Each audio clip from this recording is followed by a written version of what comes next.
Jeffrey एप्स्टीनचा नाद करून त्याच्याबरोबर फिरून सगळं करून काही पचवून आता जगात टिकलेला एकमेव माणूस आहे तो म्हणजे डोनाल्ड ट्रम्प.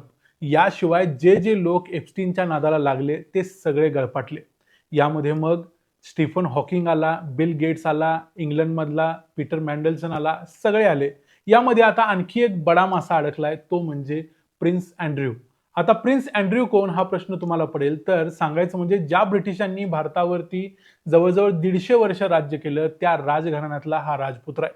एलिझाबेथ राणी तुम्हाला माहिती असेल. या एलिझाबेथ राणीची 2 मुलं. पहिला किंग चार्ल्स जो आता सध्या राजा आहे राणी मेल्यानंतर, किंग चार्ल्स, आणि दुसरा मुलगा म्हणजे प्रिन्स अँड्र्यू. हा प्रिन्स अँड्र्यू हा ब्रिटिश राजघराण्यातून अटकेत गेलेला 380 वर्षानंतर पहिला व्यक्ती आहे. म्हणजे मागच्या 380 वर्षात या घराण्यात कुठल्याही माणसाला कधीही अटक झालेली नव्हती. पण या प्रिन्स अँड्र्यूनं या घराण्याची लाज घालवलेली आहे.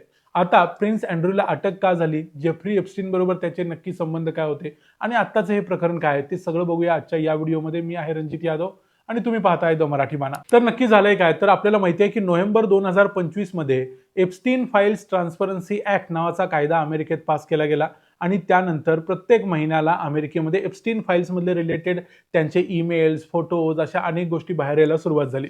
यामध्ये सगळ्यात जास्त फोटो बाहेर आले ते म्हणजे बिल गेट्स, या स्टीफन हॉकिंग, याशिवाय प्रिन्स अँड्र्यू. आता या प्रिन्स अँड्रूचे अनेक फोटो आलेले आहेत, ते तुम्ही स्क्रीनवरती देखील तुम्हाला दिसत असतील. या प्रिन्स अँड्रूचा एप्स्टीन बरोबर अतिशय चांगला घनिष्ठ संबंध होता.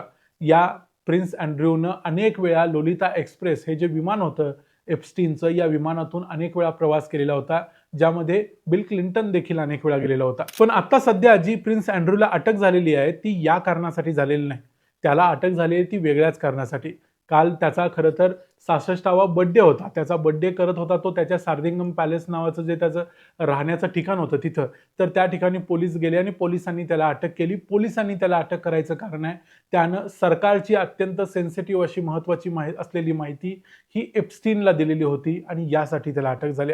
म्हणजे नेमकी काय माहिती दिली ते बघूया. 2001 ते 2011 या 10 वर्षांच्या काळामध्ये हा प्रिन्स अँड्र्यू हा ब्रिटिश सरकारचा ब्रिटिश ट्रेड एन्वॉय म्हणून काम करायचा. म्हणजे व्यापार विषयक गोष्टीमधला जो काही एक मंत्री असतो अशा पद्धतीचं त्याचं पद होतं. यासाठी तो जगभर फिरायचा, जगातल्या प्रत्येक देशामध्ये जायचा आणि तिथल्या देशांच्या बरोबर व्यापार विषयक संबंधांची त्याच्याकडे माहिती असायची.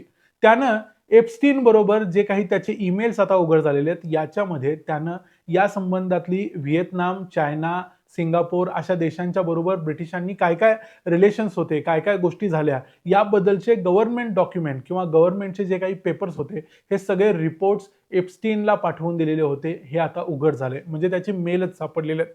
त्यामुळं याला अटक होण्याचं आता कारण हे आहे की त्यानं सरकारची अत्यंत सेन्सिटिव्ह माहिती जी कुठल्याही दुसऱ्या सरकारला दिली नाही पाहिजे ती माहिती एप्स्टीनला दिली होती. आता एप्स्टीन म्हणजे काय दुसरं सरकार नाही आहे, पण एप्स्टीन हा अमेरिकेतल्या सत्ताधाऱ्यांच्या नेहमी जवळ असलेला माणूस आहे. त्यामुळे एप्स्टीनला ही गोष्ट कळली, अर्थात ती अमेरिकेला कळल्याशिवाय राहणार नाही. त्यामुळं ही माहिती अमेरिकेला एक प्रकारे त्यानं देऊन देशाशी घातकीपणा केलाय किंवा देश विघातक काम केलंय, म्हणून प्रिन्स अँड्रूला आता अटक झालेली आहे. जेव्हापासून प्रिन्स अँड्रूचं एप्स्टीन बरोबर नाव आलं तेव्हापासूनच प्रिन्स अँड्रूची भरपूर चीतू होते आहे. त्याच्याकडं जे रॉयल पॅलेस होतं, ते जे विंडसर मधलं पॅलेस होतं ते देखील काढून घेतलं. त्याच्या ज्या रॉयल ड्युटीज होत्या, म्हणजे एक राजघराण्यातला व्यक्ती म्हणून जे काही मान सन्मान त्याला मिळालेले होते हे सगळे काढून घेतले होते. आता तर त्याला या सार्डिंगम पॅलेसमध्ये जाऊन पोलिसांनी अटक देखील केलेली आहे. या सगळ्या गोष्टी त्याच्याबरोबर घडत आहेत. किंग चार्ल्स तिसरा जो आता तिथला इंग्लंडमधला राजा आहे त्यानं देखील एक ऑफिशियल लेटर काढले आणि त्यानेही सांगितलंय की प्रिन्स अँड्र्यू बरोबर जे काही झालं किंवा आता जे चाललंय ते सगळं आम्हाला कळलेलं आहे, माहिती आहे. पण यावेळेला आम्ही इंग्लंडमधल्या किंवा जगभरातल्या लोकांच्या सोबत आहोत आणि कायदा आपलं काम करेल, कायद्याप्रमाणे जे व्हायचं होईल, कोणीही कायद्यापेक्षा मोठा नाही, असं सांगायचा प्रयत्न किंग चार्ल्स यांनी केलाय. थोडक्यात किंग चार्ल्सनं देखील हेच सांगायचा प्रयत्न केला किंवा दाखवायचा प्रयत्न केला की आम्ही प्रिन्स अँड्र्यूला प्रोटेक्ट करणार नाही आहोत.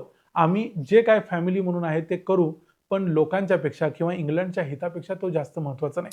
त्यामुळे राजघराण्यातून मागच्या काही वर्षात म्हणजे मागच्या 380 वर्षात अटकेत गेलेला प्रिन्स अँड्र्यू हा पहिला व्यक्ती आहे. याच्या अगोदर तुम्हाला सांगतो 1647 साली किंग चार्ल्स पहिला जो होता त्याला अटक करण्यात आली होती. त्यावेळेला ब्रिटनमध्ये एक सिव्हिल वॉर झाली होती, म्हणजे यादवी युद्ध झालेली होती. त्यावेळेला तिथल्या पार्लमेंटरी कमिटीनं किंग चार्ल्सला पहिल्याला अटक केलेली होती. ज्या वेळेला किंग चार्ल्स पहिला म्हणजे त्यावेळेला शिवाजी महाराज 17 वर्षाचे होते, त्यावेळी हा किंग चार्ल्स होता. तेव्हा त्याला अटक झालेली. त्यानंतर या फॅमिलीमधला, संपूर्ण फॅमिलीमधला हा पहिला माणूस आहे जो अटकेत गेलेला आहे. अर्थात त्यानं गुन्हे अत्यंत भयानक केलेले आहेत. त्याचा एप्स्टीन बरोबर चांगला घनिष्ठ संबंध होता आणि एप्स्टीनच्या सगळ्या गुन्ह्यामध्ये प्रिन्स अँड्र्यू हा गुन्हेगार होता हे अनेक ठिकाणी दिसलेलं आहे. पण तरी देखील त्याला अटक वेगळ्या कारणासाठी झाली असली तरी त्याला शिक्षा मात्र व्हायलाच हवी असं आम्हाला वाटतं. प्रिन्स अँड्र्यू बद्दल आणि त्याचा एप्स्टीन बरोबर असलेल्या संबंधाबद्दल तुमचं काय मत आहे ते आम्हाला कमेंट्समध्ये जरूर सांगा. व्हिडिओ आवडला असेल तर व्हिडिओला लाईक करा, चॅनलला सबस्क्राईब करा. पुन्हा भेटू पुढच्या व्हिडिओमध्ये. तोपर्यंत पाहत राहा द मराठी बाणा. जय हिंद, जय महाराष्ट्र.